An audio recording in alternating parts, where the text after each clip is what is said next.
حضور سید عالم مصطفیٰ جان رحمت ختمی مرتبت روح فدا صلی اللہ علیہ وسلم کا یہ انداز ہے کہ آقا کریم فجر کی نماز پڑھا کر کے صحابہ کے سامنے مصلی پر ان کی طرف رخ کر کے بیٹھ جاتے ہیں۔ ایک مرتبہ میرے آقا علیہ الصلوۃ والتسلیم ہجرت کا 4واں سال ہے، شعبان المعظم کی 5ویں تاریخ کی صبح ہے۔ آقا کریم صلی اللہ علیہ وسلم صحابہ کی طرف رخ کر کے آج کے دن نہیں بیٹھے بلکہ اٹھ کر کے کھڑے ہو گئے اور آقا نے مولا کائنات کو ساتھ لیا، ختم نبوت نے ختم امامت کو اپنے ساتھ لیا۔ ذرا اندازہ فرمائیں کہ مولا حسین کی ولادت بھی کیسی ولادت ہے، اللہ اکبر، جس کی ولادت پر ختم نبوت چل کر جاتی ہے، ختم ولایت چل کر جاتی ہے، اور جس کی شہادت پر بھی کربلا میں چل کر آتی ہے۔ آپ غور فرمائیں، سب کو تمنا ہے کہ میری موت ہو تو جلوہ رسول میرے سامنے ہو، لیکن جلوہ رسول جو ہے شہادت حسین کے موقع پر بنفس نفیس موجود ہے، اس لیے کر رہا تھا۔ آقا کریم مولا علی کو ساتھ لے کر کے چلے اور مولا علی کو ان کے دروازے پہ روک دیا۔ علی، تمہارے گھر بیٹے کی ولادت ہوئی ہے، اس لیے تم ابھی گھر کے اندر نہ آنا، میں اندر جاتا ہوں، اس لیے کہ فرشتے مبارکباد دینے کے لیے آئے ہیں۔ مولا علی دروازے پر کھڑے ہیں، اللہ کے حبیب اندر تشریف لے گئے ہیں، کسی کو کوئی اطلاع نہیں دی گئی ہے۔ صحابہ کرام جو نماز فجر کے بعد آقا کریم کے ساتھ بیٹھا کرتے تھے، سیدنا ابو بکر صدیق، سیدنا فاروق اعظم اور دیگر اصحاب رسول، جب دیکھا کہ حضور چلے گئے تو وہ لوگ پیچھے پیچھے آ گئے۔ مولا کائنات سے کہا حضور کہاں ہے؟ تو انہوں نے فرمایا کہ آقا کریم صلی اللہ علیہ وسلم اندر تشریف لے گئے ہیں اور کسی کو اندر آنے کی اجازت نہیں، حضور نے مجھے کھڑا رکھا۔ اس کے بعد آقا حضور اس طرح تشریف لائے کہ سرکار کا چہرہ ایسے خوشی سے تمتماتا تھا جس طریقے سے 14ویں رات کا چاند چمکتا ہے۔ لوگ اس طرح کی تشبیہ دیتے ہیں، لیکن میرا دل نہیں کہتا کہ یوں کہوں کہ 14ویں رات کا چاند چمکتا ہے۔ خدا کی عزت کی قسم،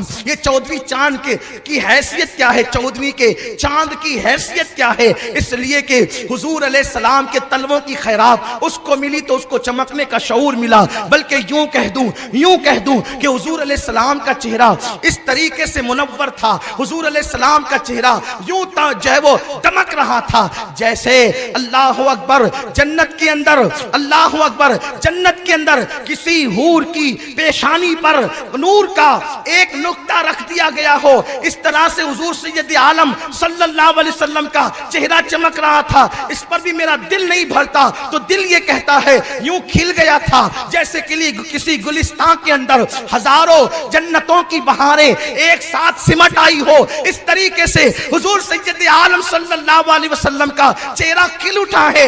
آقا کریم کے بعد کہ آقا کریم صحابہ کے درمیان آتے ہیں تو مولا علی کہتے ہیں یا رسول اللہ، آج 4,24,000 فرشتے زمین پہ آئے ہیں۔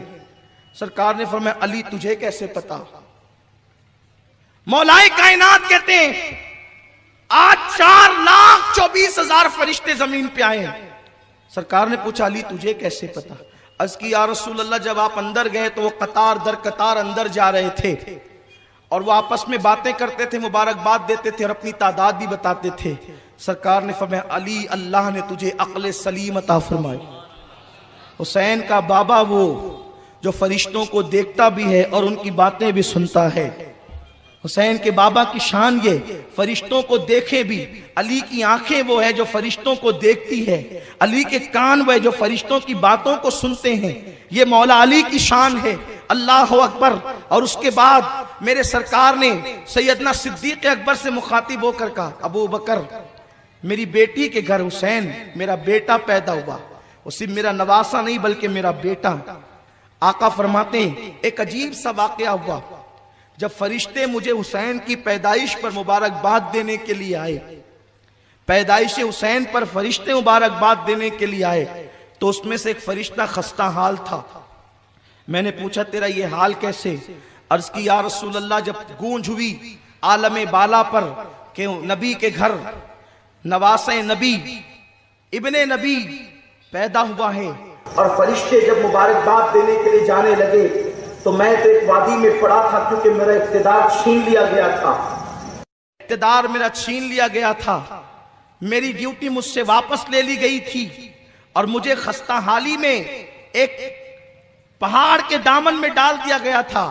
میں نے کہا فرشتوں سہارا دو، احسان کرو مجھے بھی لے کر کے چلو، کیونکہ آج حسین پیدا ہوا ہے تو حسین کے نانا سے حسین کی کچھ خیرات میں بھی مانگ لوں۔ غور فرمائیں، فرشتے جن کی خیرات لیتے ہیں وہ مولا حسین ہے، اور حضور سے ہی لینا تھا تو خاص اس دن کا انتخاب کیوں کیا، ولادت حسین کا؟ کیونکہ فرشتہ جانتا ہے ہر دن ملتا ہے، لیکن بہت زیادہ جب ملے گا تب حسین کا صدقہ مانگا جائے گا، حسین کی خیرات مانگی جائے گی تو بہت زیادہ ملے گا۔ عرض کی حضور میں مبارکباد پیش کرتا ہوں اور آپ سے عرض کرتا ہوں کہ یا رسول اللہ آپ میرے لیے دعا کریں، حسین کی خیرات آپ میرے لیے دعا کریں کہ اللہ میری غلطی کو معاف کر دے اور رب تبارک و تعالی مجھے میرا اقتدار لوٹا دے۔ میرے آقا نے ہاتھ